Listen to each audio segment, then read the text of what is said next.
Zimbabwe ആയിട്ടുള്ള 2020 പരമ്പര ആരംഭിച്ചിട്ടുണ്ട്. ഒന്നാം മത്സരത്തിൽ ടോസ് കിട്ടിയ ഇന്ത്യ സിംബാബ്വെ ബാറ്റിങ്ങിന് അയച്ചിട്ടുണ്ട്. പ്രിൻസ് യാദവ്, പിന്നെ രവി ബിഷ്ണോയ് തുടങ്ങിയിട്ട് മായങ്ക് യാദവ് തുടങ്ങിയ കളിക്കാരൊക്കെയാണ് ഇന്ത്യയുടെ ബോളിങ്ങിന് സപ്പോർട്ട് ചെയ്യുന്നത്. 65-5 എന്ന നിലയിൽ സിംബാബ്വെ പതറിക്കൊണ്ടിരിക്കുകയാണ്. എനിവേ ശ്രേയസർക്ക് ക്യാപ്റ്റൻസി കൊടുത്തിട്ട് ഇത് മൂന്നാമത്തെ പരമ്പരയാണ്. ആദ്യ പരമ്പര അയർലൻഡായിട്ടായിരുന്നു, 2-0 സമ്പൂർണ്ണ വൈറ്റ് വാഷ്. പിന്നെ ഇംഗ്ലണ്ടിൽ പോയി, ഇംഗ്ലണ്ടായിട്ട് ഒരു കളി മിസ്സായി, പക്ഷേ ബാക്കി 4 കളി ഇംഗ്ലണ്ട് ജയിച്ചുകൊണ്ട് 4-0 അതും ഓൾമോസ്റ്റ് വൈറ്റ് വാഷ്.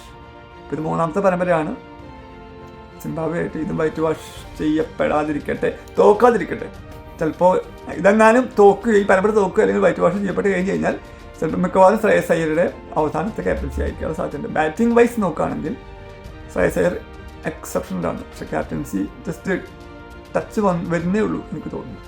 അപ്പോൾ ഈ പരമ്പര പലരുടെയും ചിലപ്പോൾ ഒരു ഭാവി ഡിസൈഡ് ചെയ്യുന്നതായിരിക്കും. ഇപ്പോൾ ശ്രേയസ് അയ്യരുടെ ക്യാപ്റ്റൻസി, ഗൗതം ഗംഭീറിൻ്റെ കോച്ചിങ്, അജിത് അഗാർക്കറുടെ സെലക്ഷൻ കമ്മിറ്റി ചെയർമാൻ, ഇതൊക്കെ ചിലപ്പോൾ ഈ കളി ബാധിച്ചിരിക്കും. എനിവേ അജിത് അഗാർക്കറുടെ ഈ സെപ്റ്റംബറോട് കൂടി ഇത് തീരും, സെലക്ഷൻ കമ്മിറ്റി ചെയർമാനുള്ള ലെവൽ തീരും. ഇനി അദ്ദേഹത്തിന് ചാൻസ് കൊടുക്കുമോ, പുതിയ ആളെ തിരഞ്ഞെടുക്കുമോ എന്നറിയില്ല. പുതിയ ആൾ തിരഞ്ഞെടുക്കട്ടെ, നാളെ ഇരുന്നതല്ലേ, പുതിയ ആൾക്കാർ തിരഞ്ഞെടുക്കട്ടെ. ഗൗതം ഗംഭീറിൻ്റെ കാര്യത്തിലും ഒരു തീരുമാനം എടുക്കേണ്ട സമയമായോ സംശയമുണ്ട്. ആളിങ്ങനെ പുതിയ കളിക്കാരെ വെച്ചിങ്ങനെ നീട്ടുന്നു. ഇപ്പോൾ 2027 വൺ ഡേ ഏകദിന പരമ്പര വരാൻ പോകുന്നത്, ഏകദിന വേൾഡ് കപ്പാണ് വരാൻ പോകുന്നത്. പുതിയ കളിക്കാരെ വെച്ച് ഞാൻ ട്രൈ ചെയ്യാൻ തെറ്റ് പറയില്ല, പക്ഷേ 50 ഓവർ എന്നൊക്കെ പറയുമ്പോൾ 2020 പോലെയല്ല, ഇൻസ്റ്റൻ്റ് അല്ല, കുറച്ച് ലെങ്തി ഉണ്ട്, അതിൽ കുറച്ച് എക്സ്പീരിയൻസും ഇന്ത്യൻസും ബെറ്ററാണ്. നമ്മുടെ എക്സ്പീരിയൻസ് ആയിട്ടുള്ള ബോളേഴ്സ് കുറേ പേര് പുറത്തിരിക്കുന്നുണ്ട്. ഷാമി, പിന്നെ ഭുവനേശ്വർ കുമാർ, ഇവരൊക്കെ മോശമില്ലാത്ത രീതിയിൽ കഴിഞ്ഞ IPL ഇറങ്ങിയവരാണ്. IPL ഓടി നമ്മൾ കമ്പയർ ചെയ്യാൻ ബുദ്ധിമുട്ടാണ്, പക്ഷേ ഓടിയാകുമ്പോൾ കുറച്ചുകൂടി എക്സ്പീരിയൻസ് ഒക്കെ ഉള്ളവരാണെങ്കിൽ, ക്ഷമയൊക്കെ ഉള്ളവരാണെങ്കിൽ ബെറ്ററാണ്.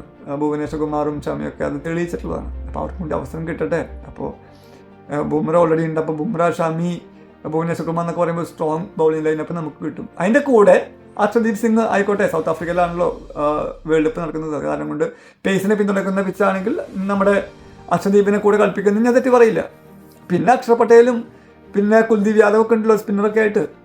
അപ്പോൾ യങ് പ്ലേയേഴ്സിന് മാത്രം കുത്തി നിറച്ച് ബുംറ എന്നൊരു ബോളറെ മാത്രം ഡിപ്പെൻഡ് ചെയ്തിട്ട് വേൾഡ് കപ്പിന് പോയി കഴിഞ്ഞാൽ അത് നമുക്ക് തിരിച്ചറിയാനുള്ള സാധ്യതയുണ്ട്.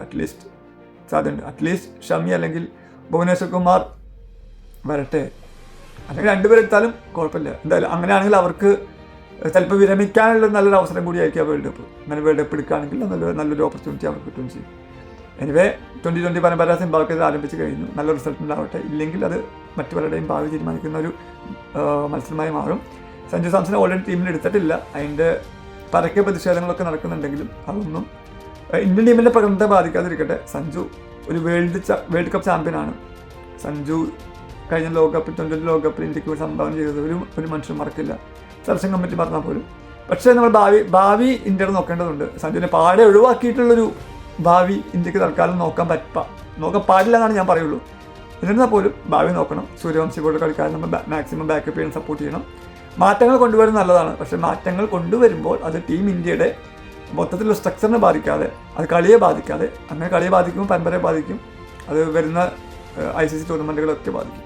അപ്പോൾ അതൊക്കെ ശ്രദ്ധിക്കാനുണ്ട്.